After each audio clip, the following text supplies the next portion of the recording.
What up, bitches? It's the MisanthropikOne, aka He Who Hungers, and I'm back up in this bitch for another rant/review. It's a beautiful day in the godforsaken state of New Jersey, and I came out here for a change of scenery because I gotta take advantage of the beautiful day out here and give y'all a well-deserved review. And that review is going to be on this album right here, which is Blueprint's latest album called Adventures in Counterculture. And forgive the noise in the background. Someone's doing landscaping over there and cars might be passing by. But anyway, for those who never heard of Blueprint before, he's an MC based out of Columbus, Ohio. And he's been doing his thing from maybe the mid to late 90s, I believe. And not also is he a skilled MC, but he's a skilled producer as well. And he released a slew of albums. Some of them have been where he would just produce strictly and have some of the local acts, I guess, from around his area rhyming on them. And he's released straight rap albums where he's rapping and producing on them. And he also came up in the game with a group, his group called Greenhouse Effect. But nowadays I think they're just strictly Greenhouse. I keep hearing mixed shit about it, about that group, about the name, because there's another group or band with the name Greenhouse Effect or whatever. But Greenhouse Effect, that's how I'm going to refer to them as, is Blueprint and this other MC called Manifest. Check them out if you have the time. They're pretty dope. Blueprint frequently collaborates with another Columbus MC called Logic, and Logic is another dope MC. Go check out shit like what is it? Right to Death. I only have the second Right to Death because he put out two of them. It's called The Missing Pieces, Celestial Clockwork, Unforeseen Shadows. Check that shit out. But Blueprint's talents over the years have caught the ear of the people at Rhymesayers. And y'all know I'm a big Rhymesayers supporter. Rhymesayers, for those who don't know, is Slug from Atmosphere. That's his record label. And he's been putting out albums. Blueprint's been putting out albums for them for a few years now. And Blueprint had a newly formed group with DJ/producer RJD2 called Soul Position, and they released, I think, one EP and maybe 2 or 3 full lengths. I forget, but I have them all. I got so much hip hop that's in my mind, I just fucking go crazy. But yeah, he released shit with Soul Position. Then a few years back, I think 2005, 2006, I forget when, but Blueprint released an album called 1988, which is just Blueprint solo, just him producing and rhyming. That album is one of my favorite underground releases. And guys, if you don't have that, go to undergroundhiphop.com or somewhere and order that shit. Just go search it on YouTube and you'll see how dope that fucking album is. Reminds me of golden era shit, and with his own little twist on things. And let me fast forward from then till now. In between then and now, he released another Soul Position album, and I think a mixtape or a few underground mixtapes. I'm not too sure because I couldn't do any research on it. I even checked on Wikipedia. He released some rare ass shit. and even I don't have those. Let me explain Blueprint's style in a nutshell. He's very rebellious, even more on this album, but he's very rebellious, much like a lot of underground MCs are. He raps about life, MCing just for the sake of MCing, battle raps.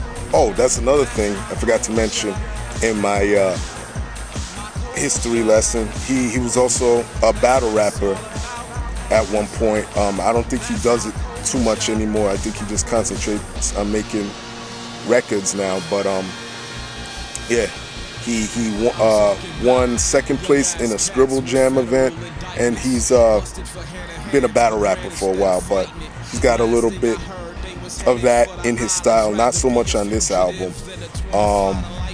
Production wise, for those of you who are Blueprint fans and haven't heard the album yet, this isn't the usual Blueprint production. Granted, he handles all of the production on the album and plays most of the instruments and shit.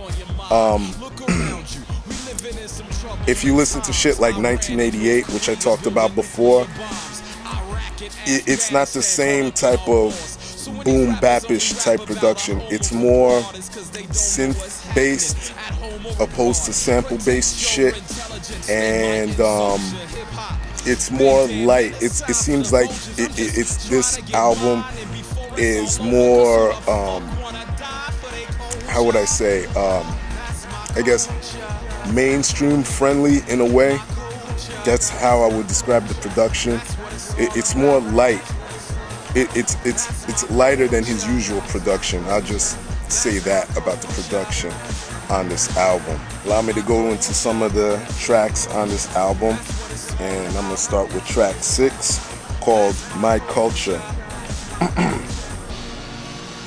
Dope track. He's talking about some of the negative aspects within the hip-hop culture, and how somebody that really isn't into the culture like that, who isn't immersed in hip-hop culture, would perceive it like on the outside looking in. And love the way he breaks it down. I love that track, My Culture. Track 10, one of my favorite fucking tracks on this album, called Radio-Inactive. It's actually one of the singles off this album. There's a video for it. I'll find the link and post it down there.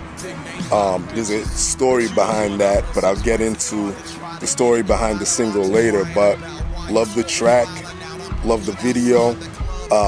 He's talking about how assholes are telling him his music or previous works will never be mainstream friendly and this and that. And that song, he's just rhyming straight, no hook, just getting his I guess if you want to call it vengeance out there. And love that track. Check it out. Another track I like is track 13, The Clouds. Basically, it's another track where he's rhyming, no hook, none of that bullshit. Just going in, and he's talking about how, I guess, I don't know if it's true or not, he got inspired by someone saying, while you're sitting still, somebody's getting theirs. You know, what I take from this is not to be idle. How him growing up in, or coming up in Ohio, there's a lot of rivalries and shit and bullshit beef that's stopping all of the peers from getting money and shit, because he even mentions that all this beef is stopping us from getting bread, and how he wants to change all that, how he just wants to concentrate and do him. And he also says I drive by all the good neighborhoods just to stare, and I can't really chill until I'm there, which shows that he's not gonna stop making music until he's fucking comfortable enough to quit, or till he gets that real nice house for his family or whatever. And I love the honesty in that track. Another good thing about this album is you see Blueprint actually singing on this album, and on tracks like The Other Side, where he's actually singing, and it came out pretty well. And that's what I want to talk about, you know, when I talk about artists changing and shit. Fucking Blueprint shows that he could do it without the use of Autotune on songs like The Other Side and Welcome Home, where he could just sing without the use of that. But also this pro brings me to the cons of the album. Tracks like Soul, Mind, Body, and Soul.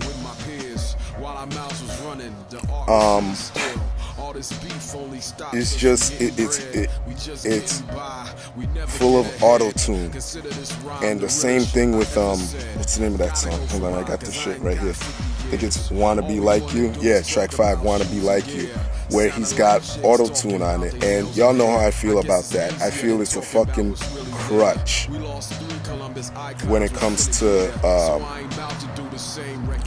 a lot of artists nowadays, I should say. And the reason that pisses me off, and I reiterate this again, I know some of y'all are subscribed to me and y'all know how I feel about that shit, but it's just too easy nowadays. Everybody and their mother is fucking doing auto-tune. Like, let me coincide this with what I brought up before, the story about Radio-Inactive. Basically, Blueprint wrote that song in retaliation to an incident that happened to him at a radio station around his way, because him and Logic went up to a radio station to go get some songs played, some songs put on the air, and one of the DJs or whatever that was there, and you could look all this up on I forget what it's called, there are these episodes, I think they're called The Adventures in Counterculture episodes or something. If I find them, I'll put them down there. But he was talking about how him and Logic went to this place and they were listening to their tracks, and the one person says, "Oh, Logic got some hot shit, you know, some radio friendly shit," which I to this day I have to hear. But when they played Blueprint shit, they turned to him and said, "Oh, nah. This doesn't fit our format," and bullshit like that. Basically telling him to pretty his shit up. And that's what forced him to write Radio-Inactive, because he's an underground artist. Nowadays, a lot of MCs and a lot of artists are making it without airplay, and fuck the radio as usual. But with all that being said, my point is that that attitude that he had, that I love so much, it's on the album, but again, it's not on the album, because he managed to make that album. Like I said earlier, his production is what you would hear on the radio. So it's like you're mad Blueprint, but at the same time you're doing what a lot of artists today are doing, and it's not bad, you know. Like B.O.B. has that radio friendly sound, and I like B.O.B. Who else? There's a few artists that Wiz Khalifa I like a little bit. I think his album sucked, but his mixtape shit is alright. But yeah, it's sort of like that's how I feel about the album. I mean, whatever. That kind of made me feel like about it. Like songs like what's the other? He has a video for track 4, Keep Bouncing. I mean, just the content and the beat and shit like that just felt like something I would hear on the radio. So I was like kind of about the whole thing. Overall, album ain't bad. Still absorbing some of Blueprint's beats and his production. It's still growing on me for the most part. My rating of this album, I'll give it a high 6 to a low 7, like a 7.25, something around there. Again, the only thing that really killed me was the shit I just mentioned, like, you know, the rebellious attitude is there, but yet it seems like an album that is still radio friendly and whatever. Still love Blueprint. Again, guys, check out that album, 1988. That album is straight fire. Go check that shit out. But pick this one up as well. Let me know what the fuck you think, alright? Yeah, so Blueprint, Adventures in Counterculture. Everybody else, y'all know the deal. Leave your love, leave your hate. Most of all, subscribe. Support good music, and that's it. Peace, bitches.